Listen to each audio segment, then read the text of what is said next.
Hello and welcome to Composer Talks with White Bear PR. My name is Chandler Poling, and I'm very excited to have special Academy Award winning guest Rachel Portman. Thank you so much for joining me today. Thank you very much for inviting me to come aboard. Yes, we're thrilled to have you. Now, Rachel, who scored over 100 feature films, she's the first female composer to receive an Academy Award. Her score for Emma, and of course, a Primetime Award for the score to Bessie. In addition, Rachel received two more Oscar nominations for Chocolat and Cider House Rules. And on May 8th, on Node Records, will release Ask the River, Rachel's first album of her own music, written, produced, and performed by Rachel. So, my first question for you, Ask the River, it seems like a very intimate and lyrical album exploring nature and environmental themes, but listening to it, I also feel that the album is about connection and love. What inspired you to write this album? Um, I think what really inspired me was being immersed in nature and feeling. I have strong feelings that that we as humanity are becoming more and more disconnected from nature, and um, and it's really, I guess, the album is a response to that. To be to try and ask those questions of what nature feels like, what it's like to be part of nature.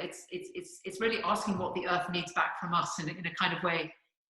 Although with music you can't really define what it is you're trying to do. They're just that they're at the end. In the end, they're pieces that are inspired by a deep love of being, by water, immersed in leaves and trees, and sort of love of the natural world.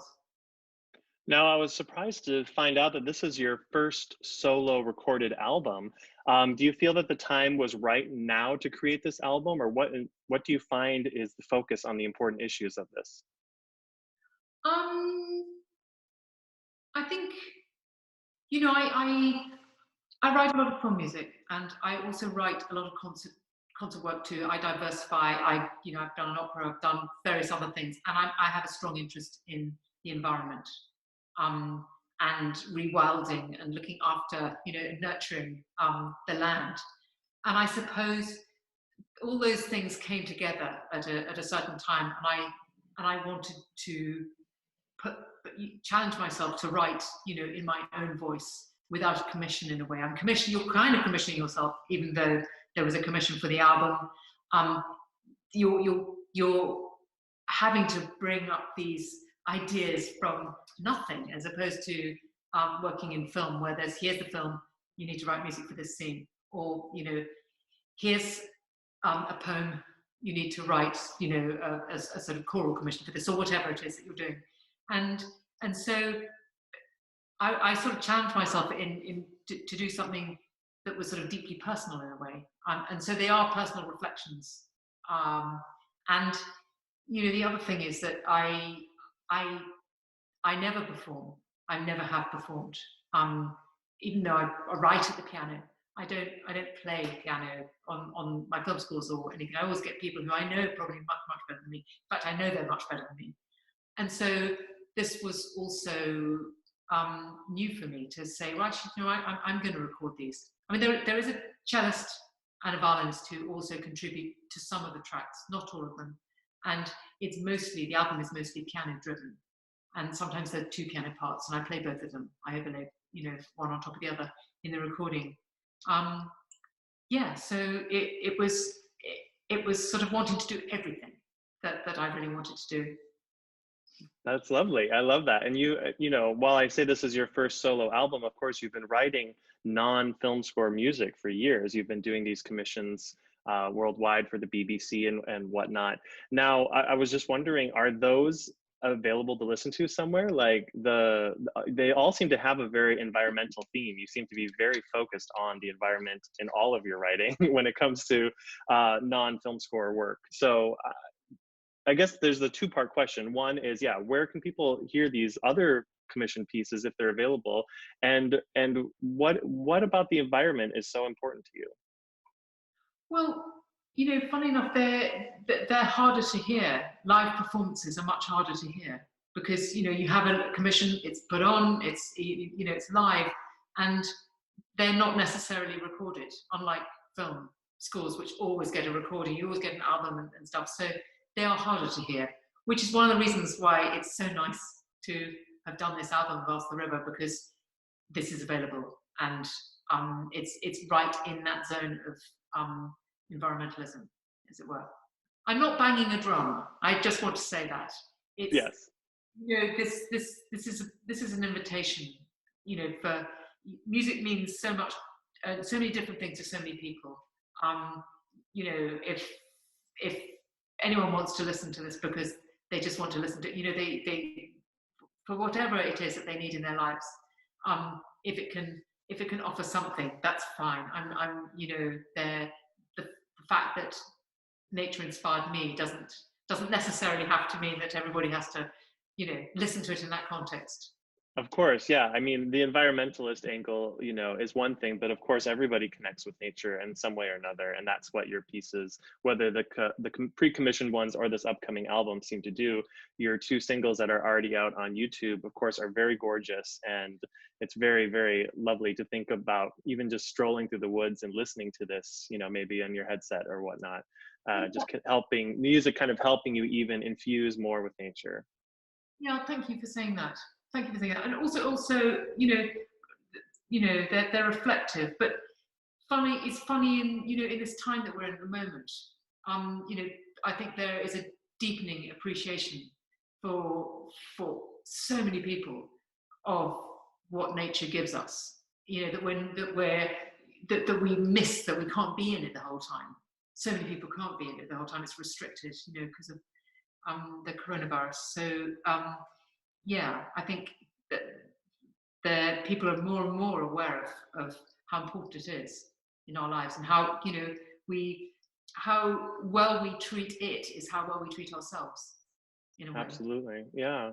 How long did you work on this album? It took me about 18 months altogether. Oh. And so they were, it took me, I would say 18 months. They take a bit of time to get to ripen and become the things that they're going to be, even though there's some of them are really quite short and but a lot of thought and time went into it. So not to say I didn't do the odd other thing within that period, but right. My focus all the time for 18 months was this album. And what would you say is the primary difference between writing for a solo album and writing for a film score? I would say, well, finding the idea is the hardest thing in doing a solo album, because you're bringing music, you're creating music from sort of within yourself in a kind of way, which is always true of any music that you're writing. You have to get yourself out of the way. First of all, that's the biggest thing you have to do whenever you're writing film music or sort of an album like this. With a film, there's a really big ticking clock deadline. You're serving the film. You're trying to score a very particular story, a very particular set of designs, or conversations that you've had with the director. So you've got lots and lots of influences coming in. Whereas, doing this album, I could do whatever I wanted. I was completely free, and that freedom is really hard, actually, because it could be anything. So you've only got your heart, and what your heart says is or isn't good enough at the end of the day. And so you wrestle with things in a different way. And you think, oh no, is that working or not? And until you kind of know, and a piece settles, and you think, that's it. Okay, that piece is done. And even though I apply those same things to writing, film scores, it's somehow you've got nothing to kick against. You've just got, in my case, a piano and a blank piece of paper. Yeah. Right. And now, when you're talking about film scores and this solo album, when it comes to film scores and inspiration, do you also turn to nature for inspiration, or how are you approaching the storytelling in these film scores? Oh, well, I'm, I believe that you just have to put the hours in. You have to soak yourself in the film. You have to soak yourself in the world of it. Uh, and if writing isn't going well, I still stay, and I still, you know, I'm looking at the film, and I'm still thinking. I find nature might help me to unwind. At Mm, the mhm. basically I'm not working if I've gone for a walk in nature. You know, I might, maybe if I'm in the country, I can step out for like 20 minutes and have a cup of coffee or something, and that will give me something. But but you're working with very different things. The inspiration should come from the film, really, Of and course. that's what you're looking for. That's the world you're trying to immerse yourself in, is the film, not outside. Although, I'm always very inspired by scenes that are very beautiful, outside scenes, in countryside and stuff, in films. I always find that, that's a gift for music for me. Right. And a completely unrelated music question, but you mentioned rewilding earlier in our talk, and I know that you have a farm outside of London that you're currently rewilding. Can you just talk a little bit about that and what that process is like? Yes, I mean, yeah. Well, a lot of rewilding is about letting nature sort of going sort of take over a bit. So it's less. It's very non-interventionist. Um, I feel that whilst I am here, I'm a custodian of this parcel of land, which isn't very big. But that when I'm not here anymore, I'd like to leave it, um, you know, to be looked after by the next person. It's not, so for many years, it, there are 5 fields here. It was farmed, for crops and stuff like that, and occasionally sprayed and all those things. And it's such a it's such a small farm, and I felt like the land really needs to be kind of healed and sort of so. There are various things that you do, and it takes a long time, doesn't look very pretty, and there's lots of tree planting, and basically um, hedgerows. We have a lot of hedgerows in England Hmm. between the fields, and those hedgerows are really vital for life, bird life, and also so insect life, and so more hedgerows, more field edges being left, so that instead of the cultivation going right up, not that I'm cultivating anymore, right up to the trees at the edges, you just leave those wild bits, because they're all really important, and they become corridors for animals. Oh, Um, right. and then planting grasses and wildflower mix, for insects, butterflies, that kind of thing, really important. I love that. I'm a big fan of gardening and farming as well. So I love to hear that you have this kind of going on the side. And I assume that you have a lot more time to do it now that we're all in lockdown during our COVID-19. Yeah, absolutely, a lot more time. We'll have a lot more time to be in it. Yeah, Right. no, it's, yeah.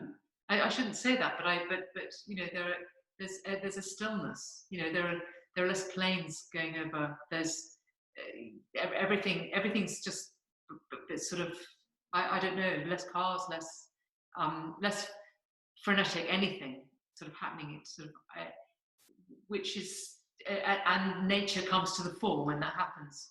I mean, I Yeah. know, with all the awfulness that's happening, we are actually in a place of actually having to pay attention. Right. Yeah. One of the questions I had was about our current lockdown situation, and if you feel people are now connecting with nature, or if you hope that people kind of, connect with themselves and the outdoors even more now that we're kind of forced to be isolated. Yes, I mean, it's interesting. I mean, I think people will be. We've been told, and we have been told in this country, to take exercise and only go out for an hour every day and stuff. And, I see people I never would have seen before walking, sort of on country paths, sort of close to here, and and the benefits of that are extraordinary. And I feel that things will be different. I just hope that when we come out of it, that everyone isn't trying to get back to how it used to be, but there's some kind of movement forward and some kind of consideration for, you know, for being outdoors in nature that we all need so much. Yeah, I completely agree. I think I do hope that when we come out of it, that we come out, different and not go right back to the way it was. Because I do believe that there is a benefit to, especially the planet and all of nature, as everybody slows down and doesn't quite tread over everything so quickly on their way to work or whatever busyness that we're all in. Absolutely. And do we really need to rush around so much? Do we really need to, do we really need to get in our car and go and do that and go and meet that person? Or can we actually have a Zoom conversation, or, I think that will be a big change for people, particularly in sort of working, in offices and stuff like that. I think there'll be a lot more working from home. That's going to be good for the environment. Absolutely. Now, my last question for you, what is your favorite music era? My favorite music era? Oh, gosh. Well, I have to go to classical because I even, I mean, that's probably my greatest love is, and I would, of an era. Can I have two? Can I say, I mean, I love early 20th century music, but my favorite composer is J.S. Bach. And so, but not all Baroque music would, I mean, I would only want to listen to that, but era, I guess early 20th century music or J.S. Bach. Perfect. Well, of course, people love Bach. I mean, he's incredible. And the earliest 20th century is amazing. Yeah, I think you can have two answers to that question. It's hard to narrow it down to one. It is. It really is. Yes. Well, thank you so much, Rachel, for taking the time to speak to me. And I just want to give a little shout out to your album. The 13-track album, Ask the River, will be available May 8th and is available for pre-order now. Listeners can check out the tracks Leaves and Trees and Much Loved on YouTube now. And if you're interested in additional composer talks with White Bear PR, please check out our YouTube channel and our favorite podcast. And we look forward to hearing from you some more. So Rachel, thanks again so much. And I hope everybody goes out and checks out your album on May 8th. Well, thank you for having me.